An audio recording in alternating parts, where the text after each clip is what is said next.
Thank you, Claire. All right, so here, this we know already, that the probability of any event is between 0 and 1, 0 and 1 inclusive. In other words, probability can never be negative. Probability can never be a number that is higher than 1. All right, so this portion, we know this already. What we have not met so far, I believe, will be 2, which says that the sum of all individual probabilities of each event in a sample space must equal 1. The sum must equal 1. Let me give you a very simple example. Suppose we have a die. We know for a die the sample is 1, 2, 3, 4, 5, and 6. Now, if I create a simple table that has the outcome of the die, outcome 1, 2, 3, 4, 5, and 6, and then I want to write the probability that goes with each outcome, right? Suppose the outcome is E, and then the probability will be then be P of E, each outcome. So in this case, what is the chances of getting a 1 is 1 out of 6. What's the chances of getting a 2 is 1 out of 6. Chance of getting a 3 is 1 out of 6. A 4 is 1 out of 6. A 5 is 1 out of 6. A 6 is 1 out of 6. So what you would notice here is that when we sum these probabilities, when you sum all the probabilities of the sum of each of those events of the sample space, all right, we expect the answer will be 1, and that is true, right? The sum is going to be 6 out of 6, which is 1. So the sum of all probabilities would give you 1, and this is a very important rule that you should take note of. Okay, just like the last time that we have been building terminology, all right, the new additional terminology that I want to add to your vocabs is the concept of complementary event. Complementary event. All right, so we're going to talk about complementary events. Now, what is a complementary event? Let me first work with a notation. All right, so complementary events. So in terms of notation, all right, actually there are 2 notations. We could write, let's say, A with a bar on top. We say A bar, or we could write A and then like a little sign on the side. We call it A prime.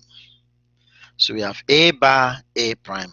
Now it could be any other uppercase number. So here, A is the event. A is the event.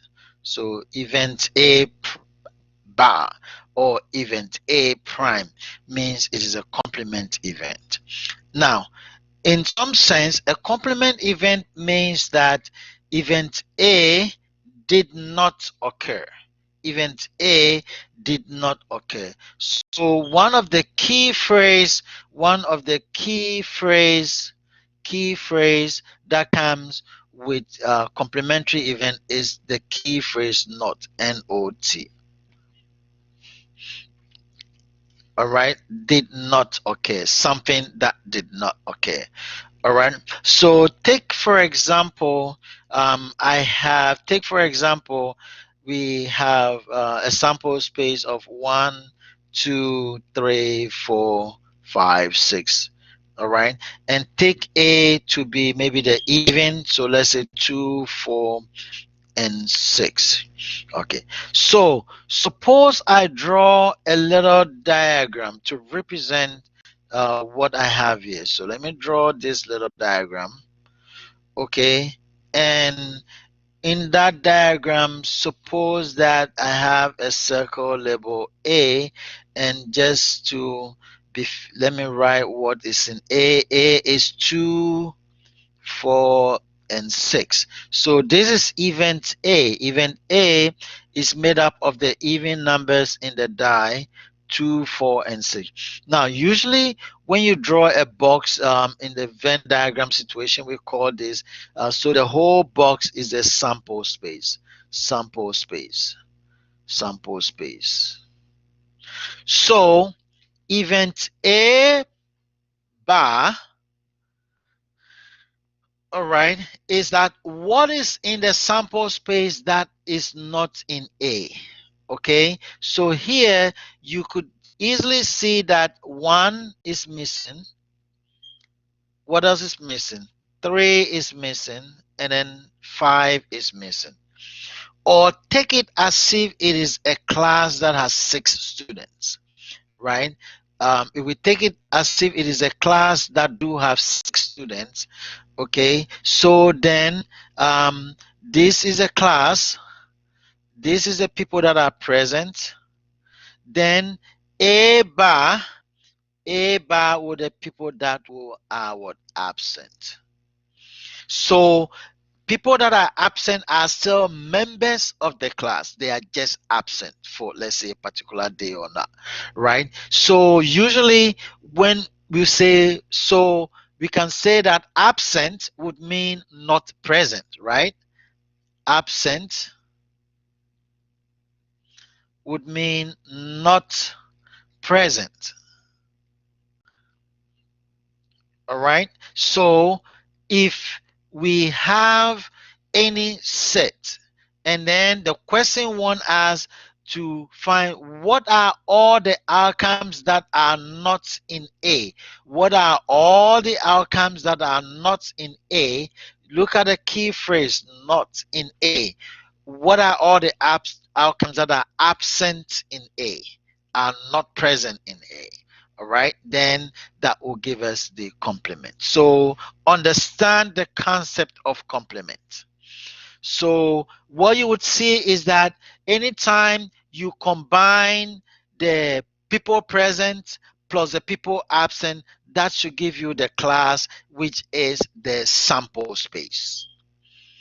Okay, so in general, we say that the now we learn also that the sum of all the probabilities in the sample space gives you what? 1. So we can say that probability of A plus probability of not in A should always give you 1, which means that you can write this in different form. You could say probability of things that are not in A will be 1 minus probability of things that are in A, and so many different ways. So that is what you see over here. When it says complementary rule, P of E, those absent plus those present is 1. P of E will be 1 minus P of not E, or P of not E will be 1 minus P of E. Okay, so if if A is an event that it rains tomorrow, A bar will be the event that it does not rain tomorrow. Not something. So take note of the complement event. That's one of it. Now, so we could have certain questions. For example, it says that according to the American Veterinary Medical Association, 31.6% of American household owns a dog. So if we let E to be those that owns a dog, then this we could say that P of E will be 0.31%, or E equals to 0.316. Remember, we said probability can be written in fractions, decimals, or percentage. So they've given us P of A. In terms of Venn diagram, you would see that we have it somewhere here, right? Those that owns a dog. Now, it means that the whole rectangle, this is a sample space, and it is 100%. So if we have a sample space where everything is 100% and 36%, 31.6% on a dog, then E bar E bar will be those that does not own a dog, right? So that will be either 100 minus 36%, or when you do this it well, you're going to see that then 68.4% do not own a dog. All right. In this case, the proper mathematical way to write it is that we are looking for P of not E, and that is 1 minus P of E, and then you work it out, and then you can change it to a percentage. So what do I want you to tie? Want you to know that usually when we have the key phrase not, it means you're dealing with complementary event. Complementary event. So as we go along today, you're gonna be tagging certain key phrases with with certain probability keywords. Okay, it says, don't you just subtract the given percentage from 100? Okay, yes, you could also do that, right? But I'm just saying that by subtracting, you are also looking for that complementary event. So we could do 1 minus that, or we could do 100% minus whatever percentage that you've given us. Okay, very good. And also, the reason why we change in decimal, usually in mathematics, you don't use percentages in your calculation, you use decimals. Like the test that just passed, I think some of the weighted mean question says, like a question that says 25% for midterm, this percent for that, you change it to like a decimal 0.25 and kind of things. But that's a very good question. Now, the next keyword I want us to look at is what we call joint events. Joint events. All right. Now, in statistics, a joint event basically involves two or more events occurring together. Two or more events occurring together. So, two or more events occurring together. So two or more events occurring together. Now, the key phrase that we use for joint event is end. Let me write it up here. A-N-D, end. Whereas we use not for complementary, this is for joint event. So when we say end, let's say A and B, it means that both A and B occurs together. Not just occurring, but occurs together. In the old language, we say occurs simultaneously. Okay, so another way to think of it is that what is common to both A and B. What is common to both A and B? They are common elements. Now, in the olden days, we call this the intersect or the intersection. All right, the intersection. There used to be a symbol. These days, I don't see in most textbook, but that symbol is like a U turn upside down like this. I don't know. Uh, Some of you, maybe depending upon what high school you went, you may have seen this symbol. U turn upside down, right? So that is the intersect symbol. Okay, so A and B can just be written as A intersect B. All right, A intersect B. It just means what do the events have in common. Okay, so let's take the example that we have here. We have A is this, and then B is that. Now, we are looking at what is common to A and B. So let's see. A has a 4, B has a 4. So they have that in common. A has a 5, B has a 5, so that's what they have that in common. Now I don't see any other common element, so we could say A and B will be 4 and 4,5, right? 4,5, because that's what they have in common. Now what I would say, what I would say is that in terms of Venn diagram, if we have a diagram here, as long as the event have something in common, it means that the two coins overlap, the two circles overlap. So the place where they overlap, all right, is what it's called the intersect. So here you see that I have this little sign in there. So that is the intercept of A and B. A and B.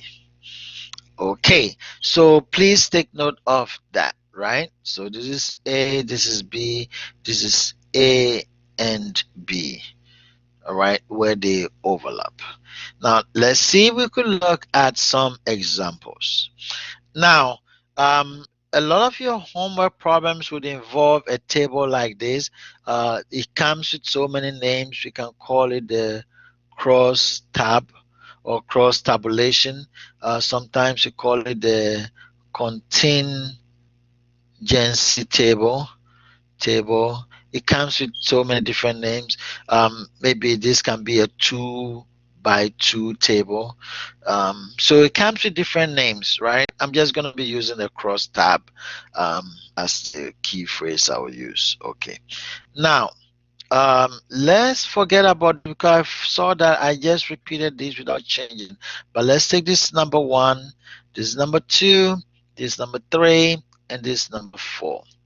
Okay, so question says find what is the probability of G and E. So here the key phrase "and" is very important. So when you are reading probability words, you are looking for certain key phrase like "not in good context," certain key phrase like "and" in good context. Not means you're looking for a complement event, and means you're looking for a joint event. Okay, now remember, and also means intersect, right? Where two things crosses together. So if I draw a line in G, we are looking for this question 1.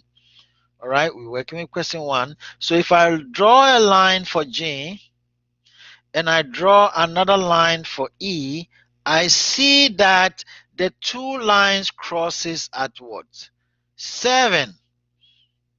So the intercept is 7. So 7, in other words, if these are like people, right? 7 people are both E and G. All right. So the first one, you would see that we write 7 over 25. Now 25 is the total. This is what we call the sample size. The sample size, which is your N, or that's the total.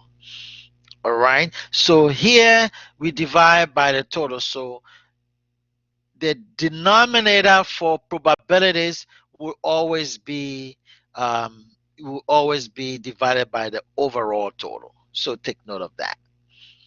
Now, so let's look at another question, question 2. So when we look at question 2, they say G and F. So G is going this way, F is going that way. All right, you would see that they cross each other at 8, right? So that will give us 8 over 25. That's question 2. Now let's go to question 3. Now in question 3, this time the question said we should find H and E. So H is going this way, E is going that way, right? So we see that that will be 6 out of 25, 6 over 25. And okay, one more. Then finally, we have question 4, H and F. So H is going that way, F is going this way, they overlap at 4. And you could see it. This is H here, this is F here. So the number that goes with H and F is 4. So that's what gives you 4 over 25. Do anyone has a question on this?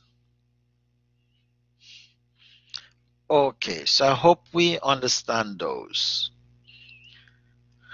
So I've introduced to you complement, which is not. I've introduced to you joint, which is and. I want to introduce another concept to you, and that is called conditional probability. Conditional probability. All right. Now, conditional probability also deals with, I would say, two or more events. All right. However, we are dealing with a situation where at least one has already occurred. So at least one of the events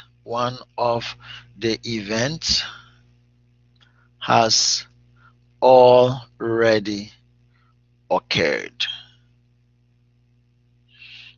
All right. So suppose our two or more event, let's make our life a little simple, and let's call event the first event. So let's say even we have event A and B.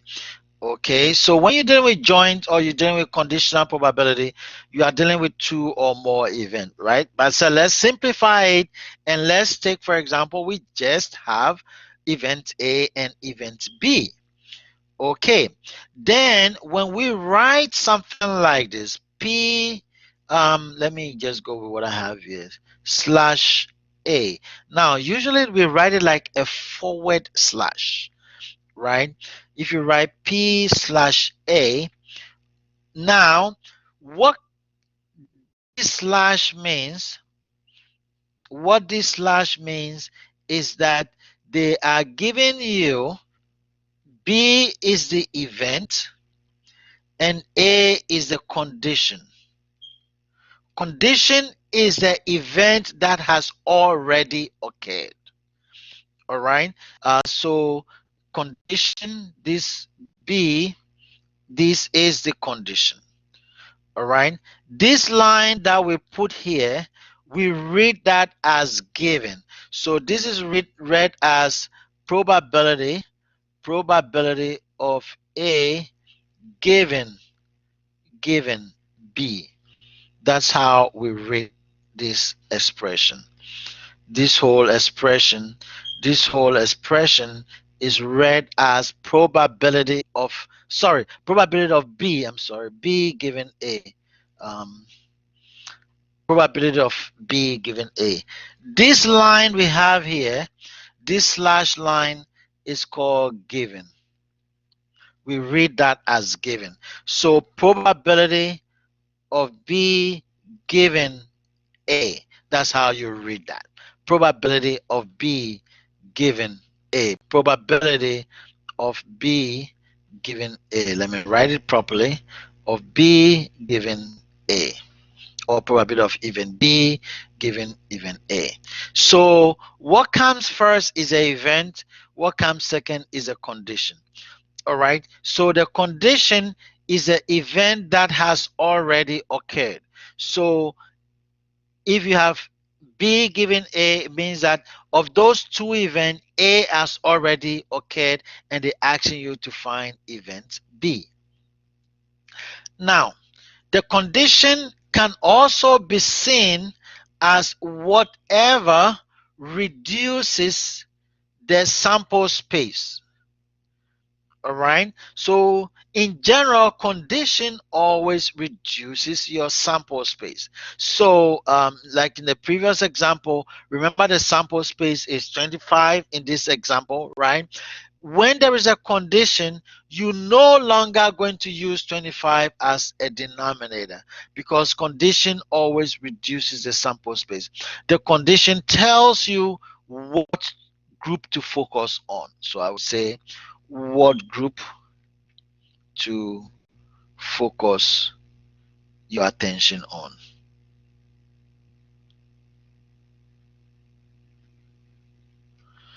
All right, and we're going to be looking at different examples, so we'll see. So when you see P, maybe E slash K, K is a condition. They say focus only on K. Don't focus on the sample size. Focus only on the group called K and ask yourself how many E's are in the group K.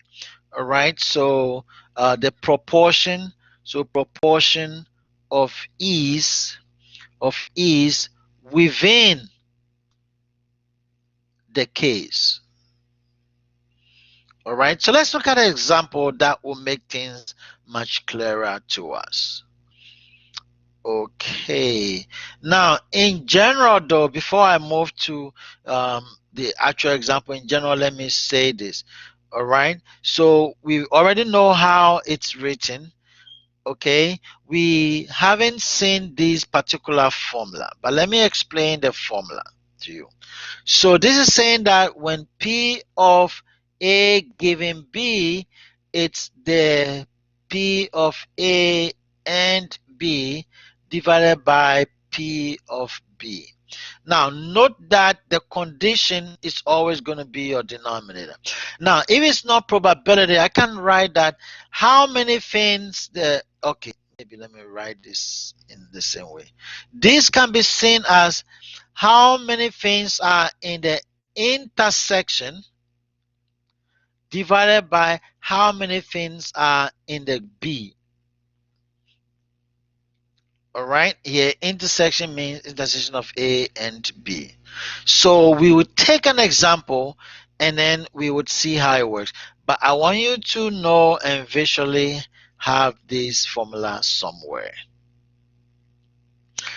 Okay, so why don't we entertain ourselves with this good example? So we have a crosstab table, and the first one, so let me number this 1, 2, 3, 4, let's say 5, 6, 7, 8. I think I made a mistake somewhere here, so let me make that correction before we get there. Okay, so let's see. First question says find P of E given J. P of E given J, it's saying focus only on the gene group. Focus only on the gene group. So if the data it's only like the gene group and there is no other data, then my total is no longer 25. My total is going to be 15. And the action is how many E's are there in the gene group? How many E's are there in the gene groups? There's only 7 out of the 15. So we write 7 over 15. So this is read as E given gene. E given gene. All right, let's take another example. Let's take number 2. Number 2 says F given gene. F given gene. 2. F probability, sorry, of F given G. So once again, we are still focusing on group G. The only thing is that we are being asked that of the 15 members in G, how many of them are Fs, right? So we have 8 of them being Fs. So that is 8 over 15. Okay, let's look at maybe another one. Now the next one says that, let's say 3, probability of G given E. So it says this time, please focus only on the E. So the condition tells you what you should focus on. G has 15 members, right? However, E has how many members? If you are focusing on the E, then it is just 13. And it says how many genes are in that group of 13 people in E, and it is 7 out of 13. Let me do 4, and that will be enough for this portion. Now that says probability of H given E. H given E. So P of H given E. Um, so E has 13 members. How many H's are in there? That is 6 out of 13. So take note of how conditional probabilities are worked out. All right? Conditional probabilities. Okay, there's always a condition. Conditional probability is the only time that you are not going to use the total as your denominator when you are working a probability question, because here you've been given a condition, and the condition tells you what group you should focus on when you have a crosstab table.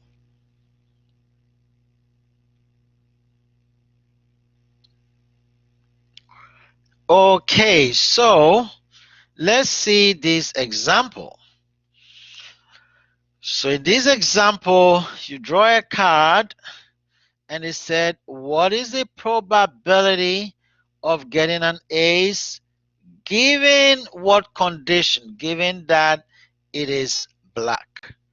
In other words, question is saying that ace given black, which means that focus only on the black cards. Like focus only over here, only on the black card. Act as if the only colored cards you have are the black card. You don't have any color. So this is all out. Everything else is out. Focus only. So the given condition tells you what you should be focusing on for the problem. So here, your denominator is not going to be 52. Your denominator will be 26, because there are 26 black cards. And it's saying that 26 black cards, how many of them are 8? So we have 2 of them being 8. That will give us 1 over 13. Okay, let's take another example. So here, in this example, it gives gender groups and how many belong to each group. Then the question says, find the probability of being female given blood type A.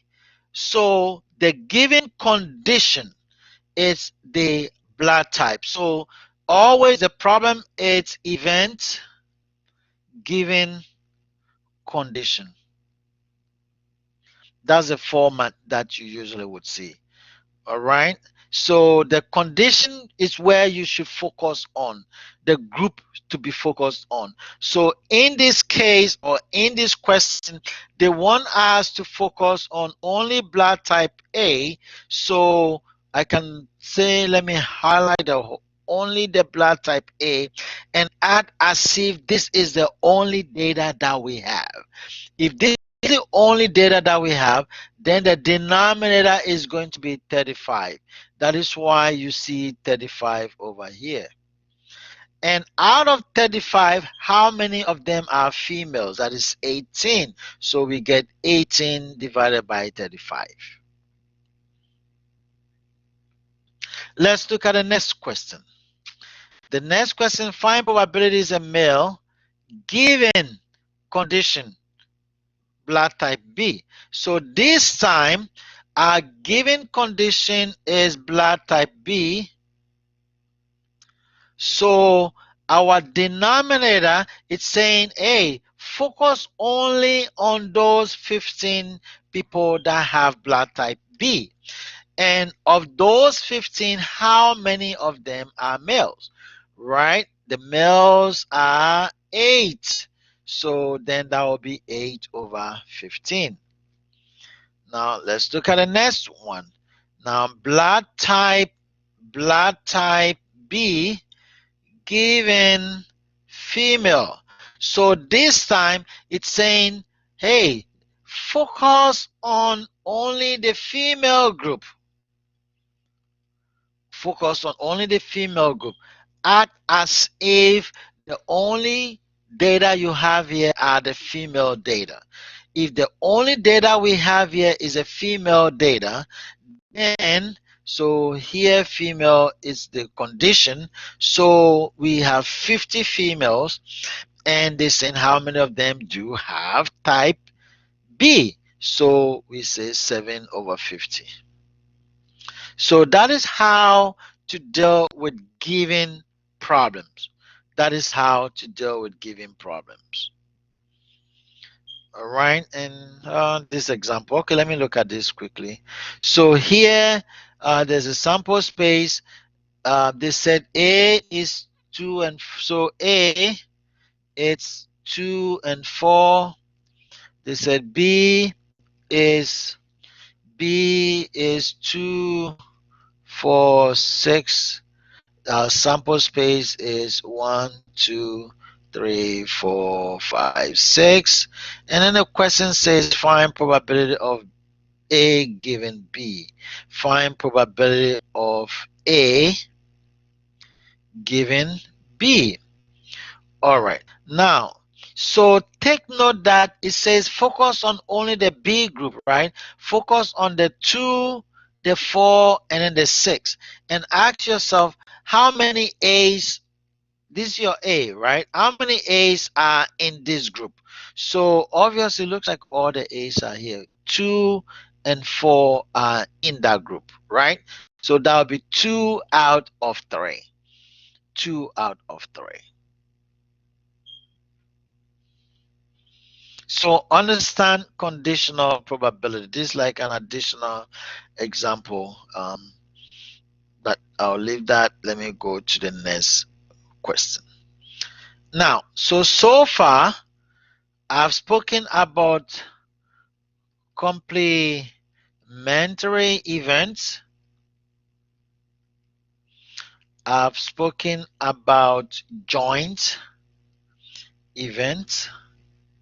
I've spoken about conditional probability. Now, the new word I'm going to add is mutually exclusive events. All right, so that's a new word that we're going to add to our vocabs.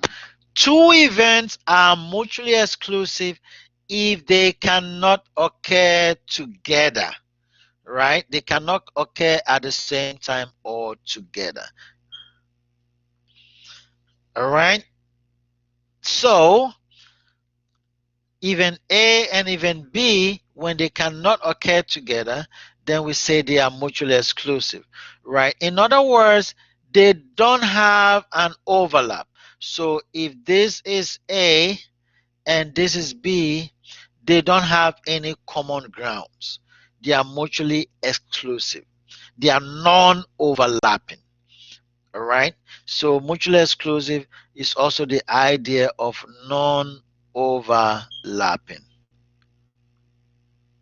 They don't overlap. They have nothing in common. They cannot occur together at the same time. All right. So I have this example here. A person is under 21 years. B, a person is running for the U.S. Senate. Let me ask you, and one of you can answer this question for me. What is the minimum age for running for the U.S. Senate? Could somebody tell me? The minimum age for running for U.S. Senate. Someone said 45. Okay, are you very sure? I thought it was a little less. 30. Yes, 30 should be correct. 25. All right. Somebody Google it and tell us the right answer. I don't think it's 25. I thought it was 30. Was it? Yeah.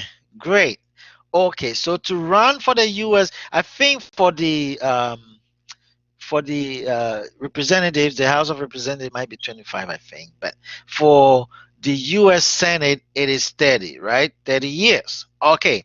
Now, so you cannot be under 21 and tell me that you are running for the US Senate. They are mutually exclusive. All right. Another thing that we see mutually exclusive is our place of birth. All right. You cannot say you were born in Philadelphia and the same time you were born in Houston. All right. Because their distance pays something. You cannot be born in both places at the same time. You cannot occur together. Now, when events are mutually exclusive, then we say that the probability of A and B, their joint probability is 0 because they don't have anything in common. All right. So mutually exclusive events are also called disjoint event. They don't have any common ground. They cannot overlap. But if there is anything I want you to know, is this phrase that if the probability of A and B is 0, then the two events don't have any overlapping space and they are mutually exclusive. Okay, so let's look at this example that I have here. All right, so I have a simple example here whereby they give us a sample space, that's fine, and then they give us A, B, and C. Then they first say, let's find A and B. Now, A and B, what do they have in common? This common, this common. Oh, so A and B is that. Because A and B have something in common, we say that A and B are not mutually exclusive. Why are they not mutually exclusive? Because they have something in common. As long as they have something in common, they are not mutually exclusive. If they are not mutually exclusive, then their probability is not 0. So then probability of A and B is not 0, cannot be 0. All right, that's not 0. Now let's look at A and C. A and C, let me erase some few things here. A and C, oh, looks like they don't have anything in common, right? So A and C do not have any number in common. And because they do not have any number in common, P of A and C, it's 0, right? So P of A and C, it's 0. And we can say that they are mutually exclusive. Mutually exclusive. All right. So two events are mutually exclusive if their joint probability is 0. If their joint probability is 0. The reverse too is true. If the joint probability, if the joint probability is 0, then they are mutually exclusive. If they are mutually exclusive, then their joint probability will be 0. Okay, so you would see here, like I have, what is this? Events that do not occur simultaneously. See, in the olden days, we use big words like simultaneously, mean at the same time, right? At the same time. Can we get it out from it? Yeah. Okay. Now, so I have this diagram here when they don't have anything in common. All right, but that's not what I want to focus on. What I want to focus finally on is this. Anytime you see a crosstab table, the assumption is that fins on the same line are non-overlapping. Non-overlapping. All right, fins that comes on the same line are not non-overlapping. So what do we mean? You cannot be blood type O at the same time blood type A. You cannot be, let's say, blood type O at the same time blood type AB, or you cannot be blood type B at the same time blood type O. So all these are non-overlapping. Overlapping. In other words, everything on this line are mutually exclusive. All right. Now, another thing here is that, so once you see a table like this, things on the same line are mutually exclusive. They are non-overlapping. All right. So in this situation, we are saying that you cannot be male at the same time be female. That is how these tables are created. So male and female are mutually exclusive. The same way blood type O and blood type A are mutually exclusive, and all the other blood types there, they are all mutually exclusive. So here these are also non-overlapping. So when the question says find the probability of blood type O and blood type A, they are non-overlapping, right? And you cannot be both. So the probability will be zero. Sorry. The probability of A and O is going to be zero. All right. So blood type O and blood type A are mutually exclusive. The occurrence of one precludes the occurrence of the other. Okay, so my time is all spent. The next time we come, we are going to look at dependent and independent event. Thank you so much for coming.